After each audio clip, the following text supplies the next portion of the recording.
Curtis, what's good, man? You and your feelings about Daphne? Is she with gang them? Or is it that you sucking little Rod dick? However it go, I want you to fade, nigga. Fuck all that. Since it's entertainment, let me beat the shit out of you on TV or something. Don't duck that. I'm calling you out. What you want to do, Curtis? Curtis! If you haven't heard the latest tea, let me spill it for you. 50 Cent is out here clowning Steve J for being Diddy's boy toy. This celebrity gossip is the talk of the town, and you don't want to miss it. 50 Cent, the rapper known for his beef with just about everyone, has set his sights on Steve J, the reality TV star. And what's the reason? Apparently, 50 thinks Steve is getting a little too cozy with hip-hop mogul Diddy. The streets are saying that 50 Cent is calling out Steve J for being Diddy's companion, and he's not holding back. This drama is hotter than a summer day in Miami, and we're here to give you all the juicy details. So sit back, grab your popcorn, and get ready for some serious celebrity tea spilling. Do you think Diddy can come back from this? Because a lot of people saying it's over for him. Oh, it is over for him. Come back to where? To be in the entertainment business? Listen to me, man. And I don't want to bring this guy's story up because it's old. And I know he's trying to live past it, but I'm going to bring it up anyway. Ray Rice, his wife, spit in his face. And he did what he did on that elevator. He ain't played one football game after that. Nowhere that I know of. He may have went overseas and played or something like that. I don't know that to be true. But he didn't play in the NFL, a hell of a running back. He ain't played not one down in the NFL after that. No endorsements. Nobody's going to have anything to do with old boy. And when they come out with this other stuff, he going to come back to work. I wouldn't be surprised if he do the ultimate sin, is suicide. Because bruh, he's such a narcissistic that he couldn't stand not being somewhere and not being seen. His whole life, his whole career was about him being seen in the public. It was about him, taking everybody else's dreams and making them his. And now, him nor his kids would profit from anything from Bad Boy or Sean Puffy Combs again. His kids is gonna suffer behind this. Wow, man, that's crazy to hear, man. And you knowing Diddy, you think it's a good chance he might take his life? He was talking about taking his life at the City College thing. Yo, D. Ferg, ASAP Ferg's father, say, yo, man, we gotta watch him, man. This nigga talking about killing himself. I say, so let him. If you're that weak, I said, let him. And he said, Eugene, why you say that? I said, man, listen to me, man. He ain't no good to nobody if he talking about hurting himself. His life don't belong to him. His life belong to God. What he should be trying to do right now is work his way towards God now, for real, and not that devil he been worshiping. That those people got him believing, you understand, that's the true God. Because everything from what I know, since I've been around him, everything that's gone forward has been that of the devil. The drugs, the alcohol, the partying, everything has been of the devil. Now, before we get into the nitty-gritty of this juicy drama, let's take a step back and look at how we got here in the first place. You see, 50 Cent ain't exactly known for being a wallflower, if you catch my drift. This man has a reputation for speaking his mind and stirring up trouble wherever he goes. He's been in more beefs than a butcher shop, and he's not afraid to call out anyone who crosses him. But what about Steve J? Well, he and Diddy go way back. They've been tight for years, working together on all sorts of projects. Some folks even say they're more than just friends, if you know what I mean. But hey, that's just what the streets are saying. Yeah, we're gonna see, man. We're gonna see what they got. But speaking of the raid, right? Did you see that viral video of Diddy? He was seen in Miami with Stevie J after the raid. You seen that video? Yeah, I seen it. I seen it. What you think about that? Well, I go way back when Stevie J first came to Bad Boy after they left Uptown Records and everything like that. And Stevie J and Puff fell out real bad over, you know, it could have been producer credits and the whole 9 yards. But Stevie J didn't F with him until Love and Hip Hop.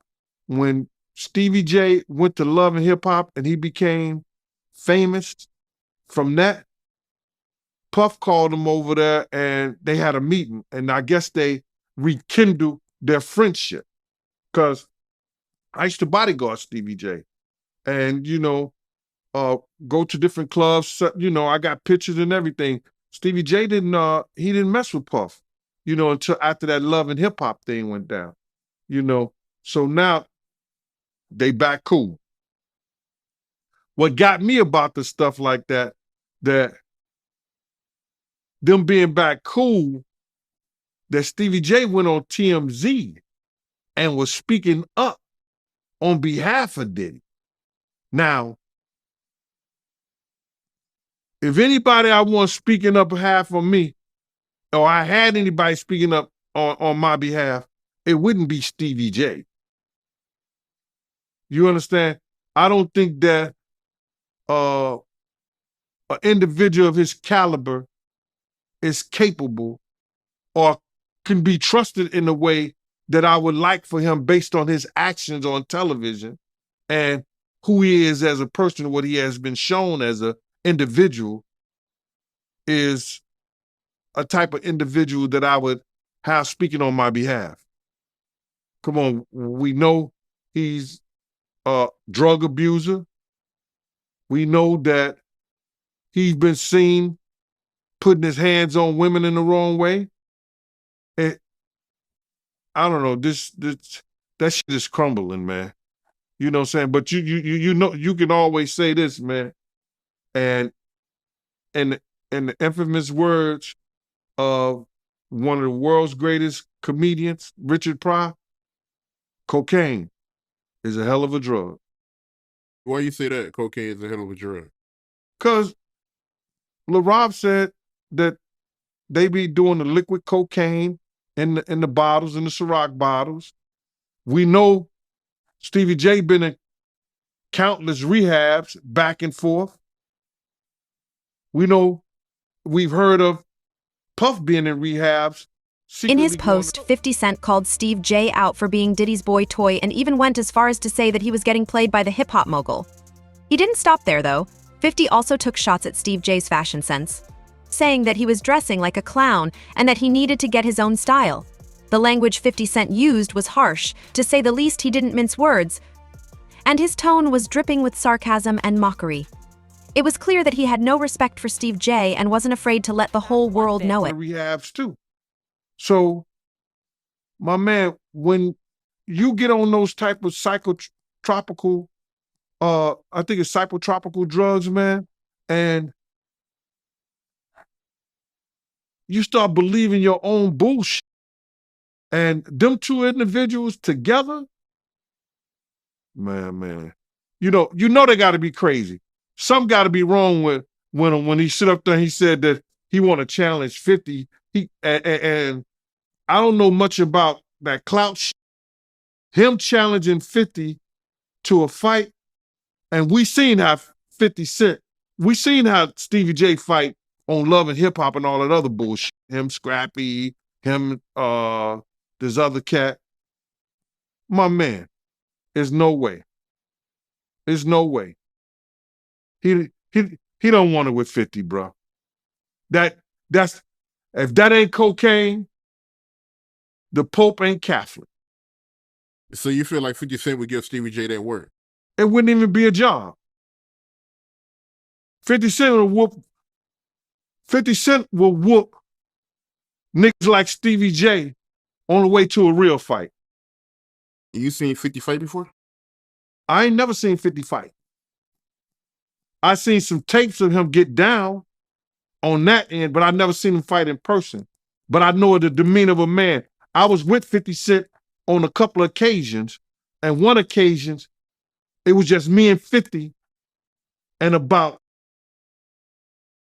probably 6 other dudes that didn't want to get out the car because he was ready to get down. And you could see it in him. You could see he got it in him like that. I'm looking at him. I wrote this shit about this shit in my book. 50 ain't back. He don't back down, bro. And you could see when you know a dude is about it, and got it in him, you could see it in his eyes. You could see it in the way he carry himself. You see how he threw his own man in the bushes, Tony Yayo. They got tapes on 50 getting down boxing. I've seen takes on him. You know what I'm saying? I've never seen him in person, as far as fighting. I've been with him in person, but he got it in him, bro. But yeah, that caught me by surprise because I always knew that Stevie J, he did production for Bad Boy, but I never knew him and Diddy was that close until, as of late, since the raid. So Yo, they was close.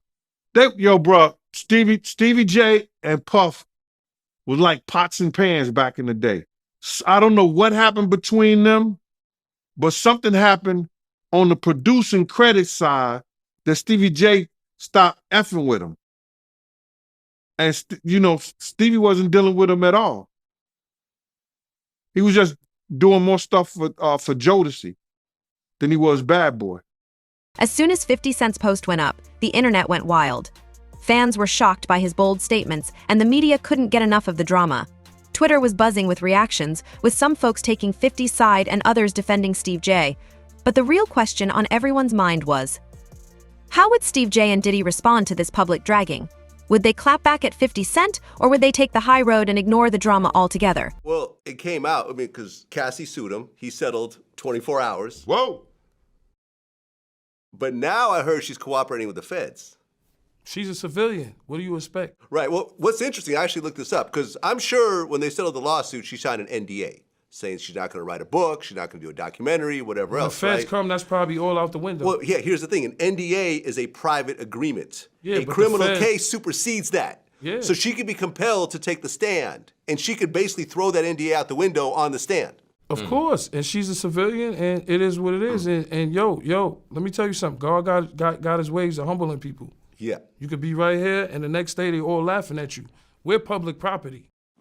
That's what I learned. When I seen Fifth down there, we public property. You can say whatever you want to say. So it's public property. You walking on eggshells, my nigga. Whoever you are. And if you a black billionaire, come on. It's over. It's over. It's looking bad out here for As Diddy. for Looking niggas, bad. 50 taking up for 50, 50 been not fucking with Diddy for his reasons. Like niggas be saying little funny shit behind the scenes, and G-Unit spies is everywhere. G-Unit spy, that's what G-Unit spies is everywhere, bro. Okay, because I remember one of the funniest Drink Champs ever was when 50 was on there, and he said that he met up with Diddy, and Diddy offered to take him shopping. Yeah, you can't tell a nigga from New That's York. crazy. No, you can't tell a That's crazy. nigga from New York no shit like that. Yeah. Let's be real. He's like, what? He's like, I'm a bad bitch or something? I gonna let me take me shopping? You gotta understand, Fifth been like that since the beginning of time. When he used to come to the block, he was the nigga like, oh shit, boo-boo coming. Yeah. Like, oh man, this nigga, some shit is about to start. That's who he is. And as for niggas saying they want fades and all that, like, I don't know what niggas think. We've been You talking about Stevie J. No, Stevie J but like wants to Stevie fight J, 50. I don't like to talk about these dudes, cause like Benzino and them, I don't look at it as real street shit. Yeah. Like when you beef, like I said, with Entertainment, man. like It's all entertainment, man. with like a henchman or a fucking a World or any of these type Fat of Joe. niggas. Yeah, or Fat Joe, he's street. Yeah. But like a Benzino, like years ago, we ran down on Benzino in Miami. We ran down on him like, yo, don't put us in the Source magazine. Because he was so obsessed with Eminem's success, and G-Unit was the shit at the time, and niggas was just, it always been a hate thing because we signed with Eminem. Why? It's the nigga that put me on. I don't give a fuck what color he is. That's just me. You understand what I'm saying? And like I said, nobody owed me nothing. I'm just the type of nigga that just be like, yo, you know what? I appreciate what niggas did. Niggas got me out the hood. Niggas got houses. We went to 103 places. We went on tour for 103 dates. The third, 50 has the 6 months, nigga. third biggest grossing tour in the world. Hip hop. Some folks were speculating that this could be the end of Steve J and Diddy's friendship, while others thought it might just be a temporary rough patch. But one thing was for sure, this celebrity feud was far from over. The streets were talking and the tea was hot, but the real fallout from 50 Cent's scathing remarks was yet to come. Would Steve J and Diddy address the situation head-on, or would they let their actions speak louder than words? Only time would tell, but one thing was certain, this drama was about to get even juicier. Ever. I actually looked this up. I have this in my notes. It's about to be the second. All the numbers ain't even in yet. I think it's the second most gross. No, right. I should actually be looked the at the second. numbers. You guys made $123 million on that tour. Number 2 was Drake. It was all Blur tour, $189 million. And number 1 was Jay-Z and Beyonce on the Run, $253 million. Okay. A lot of money, though. Yeah, 50 is a lot of money. 50 is Crazy. A marketing genius, and we had fun on that road. We went to all kinds of places. We went to Paris. We went to Dubai. Bahrain, we went to shout to Abu Dhabi. Shout to Bahrain, Thailand. All over, Yo, and man. those experiences. Mumbai, India. And look, you got to understand, me and 50 was always Murder fans. You know what I'm saying? So Murder is like, when we on the road, it be me, Murder, and our man Light. Shout out to Light. Light, They call us the Three Amigos. So like, a lot of shit happens on tour. Like, as for production, you know, they gotta wake up 5 in the morning, build a stage. Like, people be, it's long doing these tours, and you ain't seen your kid, you ain't seen your wife. Definitely. You know what I'm saying? So a lot of shit happens on tour behind the scenes, and it's understanding, because while we're laying in our Armani hotel beds, somebody's building the stage. So we the type that when we around, it's the Three Amigos. We go, we find our bud in whatever country we at, London, Paris, you know, wherever we at, except for like So our Abu life is Dhabi and all that. crazy. Yeah. You know what I'm saying? We go wherever we at, we find our bud. We got our dressing room. We chill in the cut. Look, because 50 tells us, yo, I only need you. Look, we could be back in the hood, or we could be having jobs. All I need is 2 hours of your time, and we make 6 figures. That's a fact. 2 hours of your time. You know, the streets are buzzing after 50 Cent put Steve J on blast like that. Everyone's wondering how this drama is going to play out and what it means for Steve J and Diddy's relationship. And he's been leading not only himself, our people, into some kind of damnation through his actions. Yeah, I'm just in disbelief, man. I mean, to see his downfall. I mean, he been on a long run, man. So, you know, to see this is crazy, man. I mean, how long has he been famous? Nah, so you got to realize he didn't get his fame until after he made that, you know, remember, you got to remember this, Mighty. I said he made the atmosphere for Pac to die. He made the atmosphere for Big to die. He created the atmosphere, you understand, for Suge Knight to go to jail, because that's what came out of his mouth.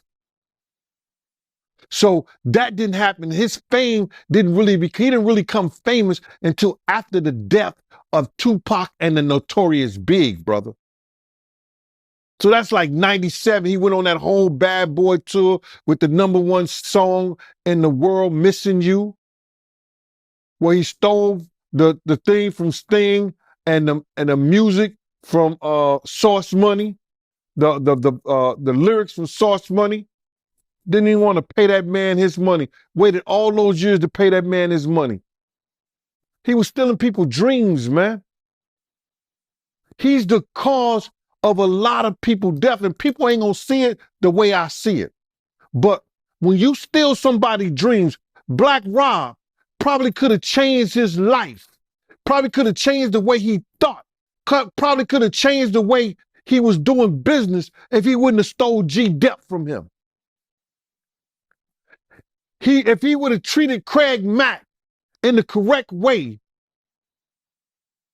and not try to steal his music, use him in the way that he used Craig Mack to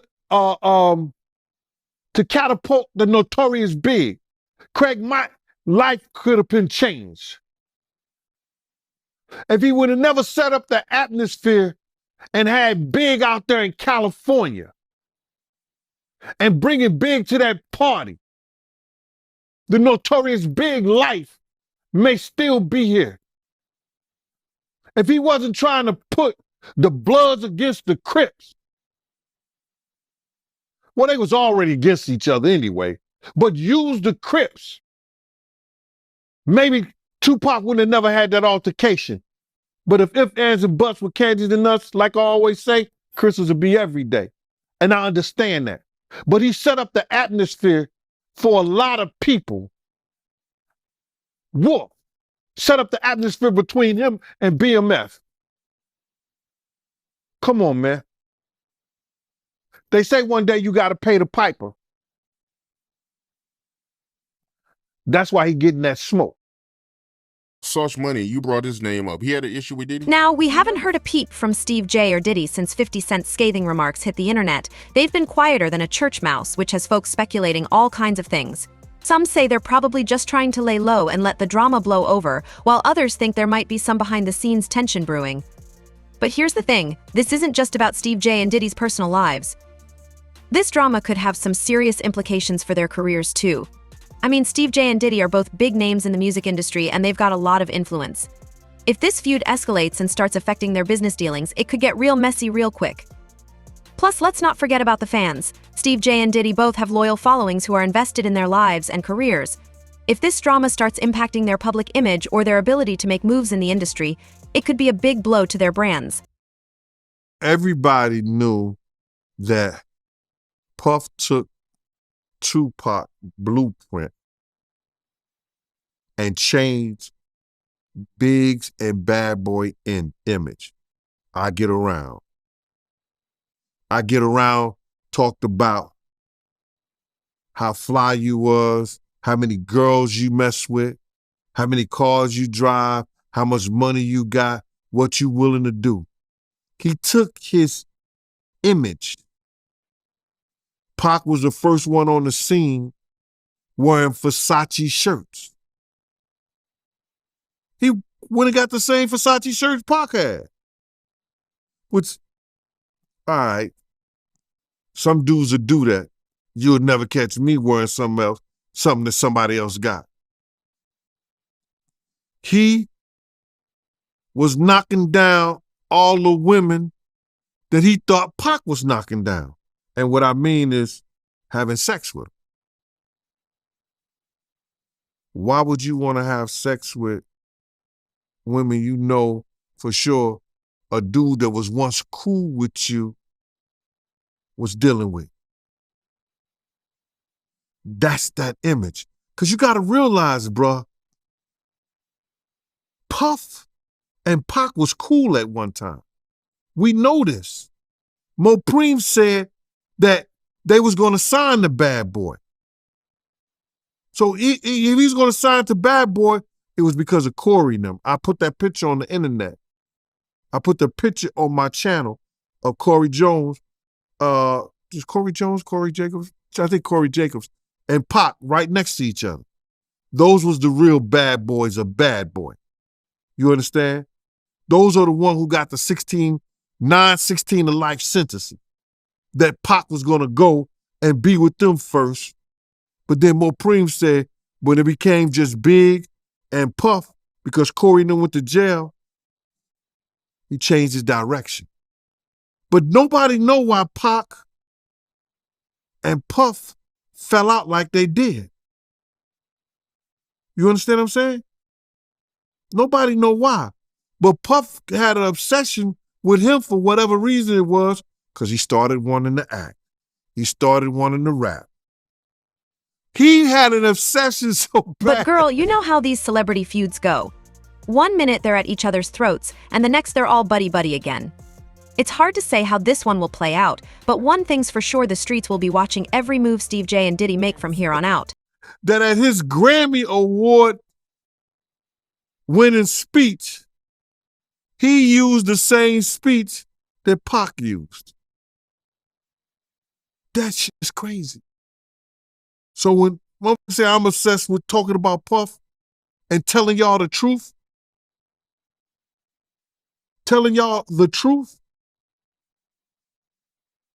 who's obsessed with who? Pac had Sarah, before Puff.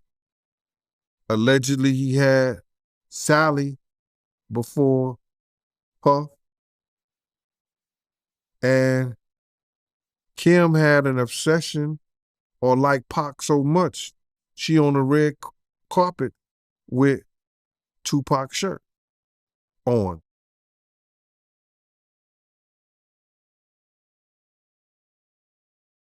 Who's obsessed with who?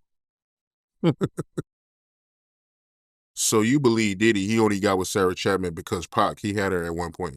And it was a bet in the office. Sarah was messing with an NBA basketball player.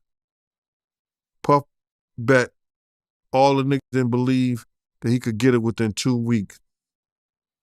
$100. So she actually was a $100 bet that he got. And who was the NBA player?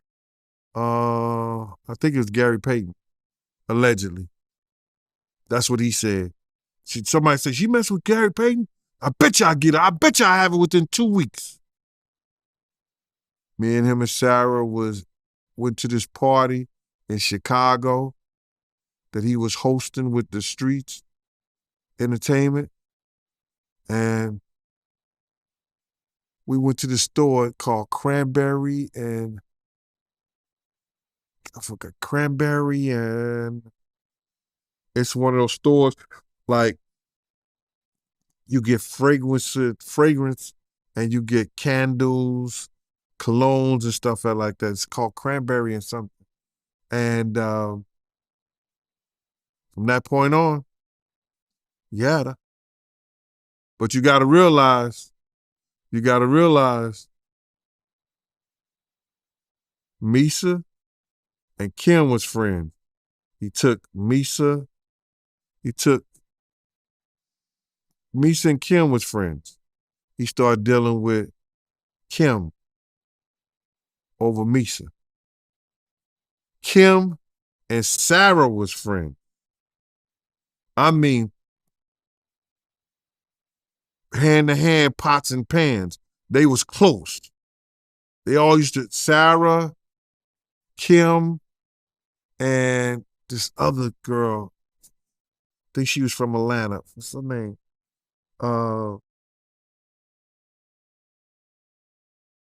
It missed me right now. But they all used to hang together. So then he went from Kim to Sarah. He liked to do the friend thing. Looked like that. Will they address the situation head on and try to squash the beef, or will they let their actions speak louder than words and just keep it moving like nothing ever happened? Only time will tell, but you best believe the tea will be piping hot either way. And let's not forget about 50 Cent's role in all of this. Diddy, his baby mom, Lisa Hilton, she came out with a statement saying that she seen the video, and when she seen the video, it brought back her own trauma, and she knows how Cassie feels. Wow. That was big, that was big in so many ways, man. I was catching flack, talking about, I never heard of that before. I never heard that Puff ever put his hands on Misa. You just making shit up. If you saw it, you know why you ain't do nothing about it. I didn't see it. And I always say, Mighty, when I heard somebody, and these are the people who were saying it, I always say that. I don't try to claim everything. If I see it, I'm going to tell you I saw it, if I want it to be known. But I said I heard he beat her so bad, she had to... Misa was a little thing then too, man. I mean, like, Misa was a little thing. Beautiful little woman, but Misa was like, because I used to when I left Bad Boy, check this out, and people don't know this. When I left when I stopped working for Puff, I started working for Misa. Misa called me up, yo, Gene, I'm scared. I'm afraid. I be wanting to go to parties. I be out. And I know Puff or nobody gonna do anything if I got you with me. I used to bodyguard Misa. She didn't go out all the time. She was trying to get her business up. But when she wanted to go to places and be out and be seen, I was with her. You understand? Misa is like, you know, she may be Asian descent, but she like one of those strict, like those down south mothers. Yo, she did not play. I don't know how Justin got to do some of the things that he's doing now, probably because he went to live with his daddy, but his mama didn't play that. I used to bodyguard her. And that's because she was afraid to be out. Because she didn't want, if she was out with somebody or she was out doing her thing, she didn't want him to say or do anything to her or nobody else. It was for other people too. You understand? So this only proves that the information that I heard somebody and they told me that Puff beat him because of the Eric Sermon. He thought she was dating Eric Sermon, or Eric Sermon had dropped him out. He was in a white Mercedes Benz. He had dropped her off. He got mad and started beating on her. When he caught up with her. This only proves that one thing happened and some other things probably happened. Because she said that it only brings back her own trauma, bruh. People don't understand, man, when things like that happen to you, man, and you see it happen to other people, that, what's that, PDST or PSDT or something like that? That shit is a MS. So while we might get a kick out of watching the drama unfold, it's important to remember that there are real people and real lives being affected here. Who knows how this feud will impact Steve J and Diddy's relationship or their standing in the industry? But you know what they say, all publicity is good publicity. So even if this feud gets uglier before it gets better, it's sure to keep these celebs in the spotlight and give us plenty to talk about. Speaking of talking, why all know we gotta loop back to that video of Diddy and his alleged affair with those famous rappers that 50 Cent leaked. If you haven't seen it yet, you better go watch it now to get the full scoop on this messy situation.